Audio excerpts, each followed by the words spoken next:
Morning students, this is Ravneet और आज हम बिज़नेस स्टडी का एक छोटा सा टॉपिक करने जा रहे हैं बेटा। इस टॉपिक को अंडरस्टैंड करने से पहले मैं आपको एक छोटी सी कहानी सुनाऊंगी।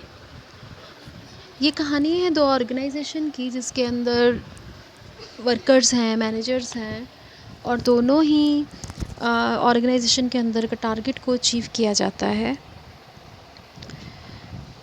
बट चाहकर भी जो दोनों ही ऑर्गेनाइजेशंस हैं वो मैक्सिमम प्रॉफिट जनरेट नहीं कर पाते।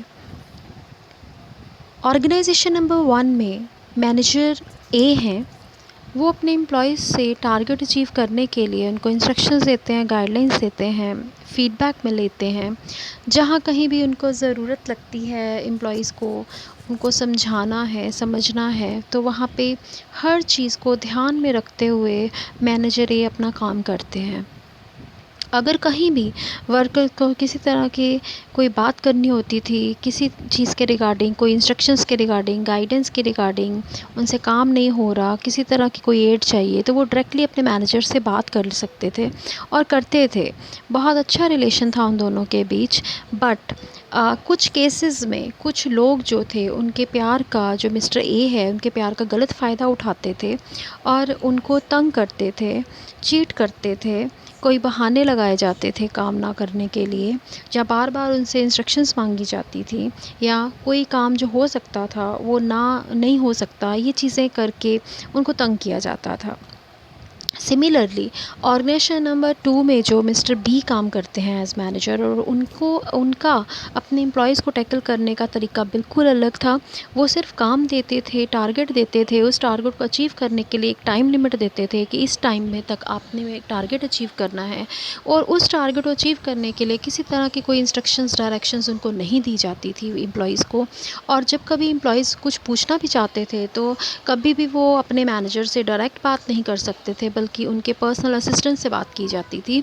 मतलब कभी भी उनके अंदर एक अच्छा रिलेशन डेवलप नहीं हो पाया कि वो अपने वर्कर एम्प्लॉयज़ से या एम्प्लॉयज़ अपने मैनेजर से डायरेक्टली बात करें और अपनी हेजिटेशन को दूर करें। और जो ऑर्गेनाइजेशन नंबर 2 के एम्प्लॉयज़ थे वो हमेशा अनहैप्पी रहते थे अपने काम से, और कोशिश करते थे कि अगर उनको कहीं बाहर अपॉर्चुनिटी मिलती थी, किसी ऑर्गेनाइजेशन में काम मिलता था, तो वो वहाँ से शिफ्ट करना चाहते थे, जिसको हम लेबर टर्नओवर भी कहते हैं।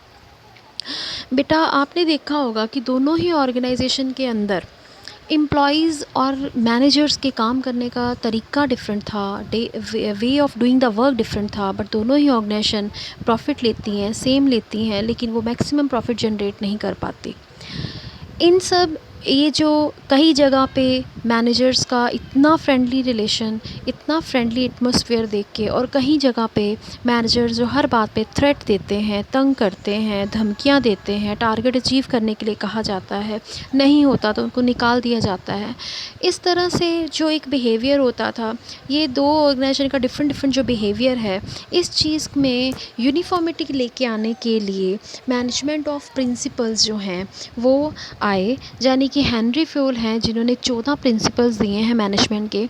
मैनेजमेंट क्या है? मैनेजमेंट है how to do the things, how to manage the people, things, persons. तो किस तरह से उनको मैनेज करना है, इसके कुछ रूल, कुछ सिद्धांत दिए हुए हैं, ताकि लोगों से काम करवाने के तरीके में, चीज़ों को मैनेज करने के तरीके में, जहाँ कहीं भी हमें किसी तरह का भी थोड़ा बहुत चेंज मिलता है या एक यूनिफॉर्मिटी मिलती है, उस चीज़ को अडॉप्ट किया जाए। इस चीज़ को तो ऑर्गेनाइजेशंस के अंदर काम करने के तरीके में एक यूनिफॉर्मिटी लेके आने के लिए जो प्रिंसिपल ऑफ मैनेजमेंट है वो डेवलप किए गए। आज हमारा जो टॉपिक है वो है principal of management. Principal of management को अंडरस्टैंड करने के लिए मैंने इसको 3 पार्ट्स में डिवाइड किया है बच्चे।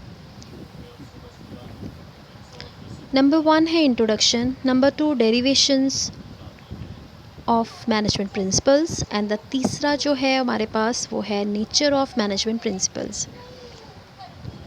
डियर स्टूडेंट्स, सबसे पहले आखिर ये प्रिंसिपल ऑफ मैनेजमेंट है क्या?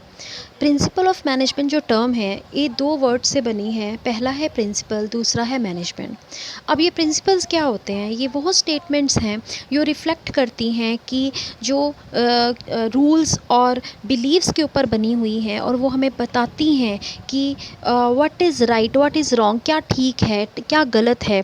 और अल्टीमेटली ये हमारे एक्शंस को रिफ्लेक्ट करती है, इन्फ्लुएंस करती है। ठीक है, इसको हम ऐसे भी कह सकते हैं कि ये वो फंडामेंटल ट्रुथ हैं जिसके बेस के ऊपर ऑर्गेनाइजेशन के अंदर एक यूनिफॉर्मिटी को मेंटेन किया जाता है। अब मैनेजमेंट क्या होती है? It arts of managing the things, people etcetera.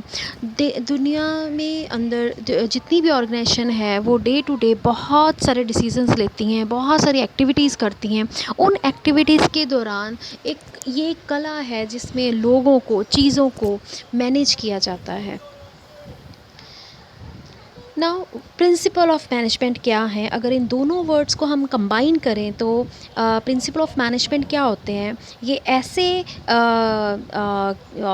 Principles हैं, ऐसे सिद्धांत हैं जो हमें गाइड करते हैं कि हमने किस तरह से मैनेजमेंट के डिसीजंस लेने हैं और उन डिसीजंस को इम्प्लीमेंट करने में किस तरह से ध्यान में रखना है।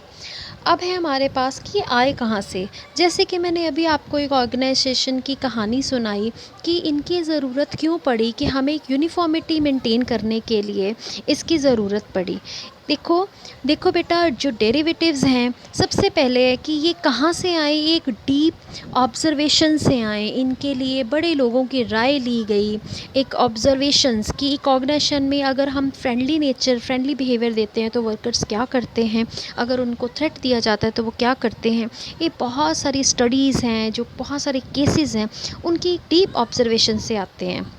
उसके बाद है रैपिड एक्सपेरिमेंट्स। ये एक्सपेरिमेंट्स हैं किसी चीज़ का। अल्टीमेटली हमने पीछे भी बताया कि principal of management ultimately cause and effect relation देते हैं कि इस पर्टिकुलर चीज़ का क्या इफ़ेक्ट पड़ेगा, इसका क्या इफ़ेक्ट पड़ेगा। अगर हम इस तरह से बिहेव करेंगे तो एम्प्लॉयज़ क्या करेंगे, अगर इस तरह से बिहेव करेंगे तो एम्प्लॉयज़ का आगे बिहेवियर क्या होगा।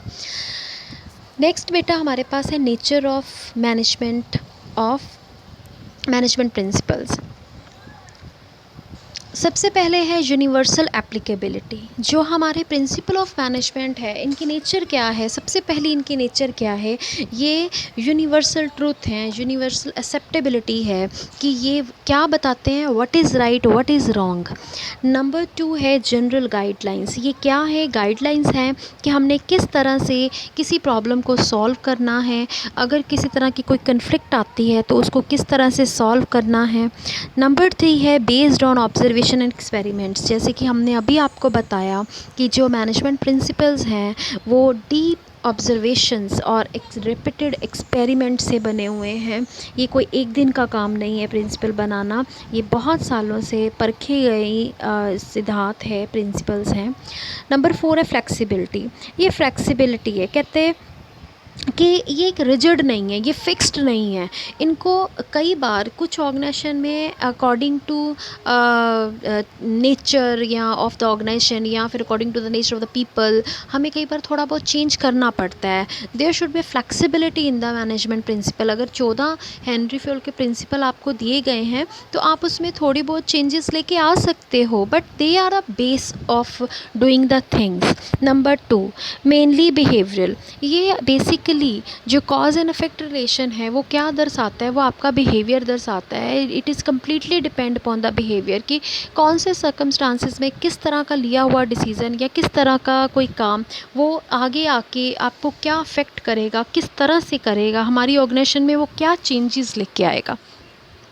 नंबर 6 है cause and effect relation. Ultimately ये क्या बताते हैं कि एक पर्टिकुलर सिचुएशन के अंदर कौन सा प्रिंसिपल कैसे लगेगा और उसका क्या रिज़ल्ट आएगा। लास्ट है कंटीजेंट। कंटीजेंट में है कि हम लोग बेसिकली देखते हैं कि क्या सिचुएशन प्रिवेल कर रही है ऑर्गेनाइजेशन में और आने वाली क्या हो सकती है, और इस चीज़ में कि क्या है और क्या हो सकता है, कहता है ये डिपेंड करता है हमारे प्रिंसिपल्स पे। ठीक है, management principles are contingent or depend upon the situation prevailing in the organization कि ऑर्गेनाइजेशन के अंदर जो सिचुएशन उस टाइम प्रिवेल कर रही है, हम उसके अकॉर्डिंगली उस प्रिंसिपल को या उस गाइडलाइंस को फॉलो कर सकते हैं सॉर्ट आउट करने के लिए, प्रॉब्लम्स को सॉर्ट आउट करने के लिए, डिसीजंस लेने के लिए। स्टूडेंट्स, अगर आपको मेरी ये पीपीटी पसंद आई हो, तो ये लेक्चर पसंद आया हो, तो इसको शेयर ज़रूर करना, ताकि आप जैसे कई बच्चे इसका फ़ायदा उठा सकें। Thanks very much dear.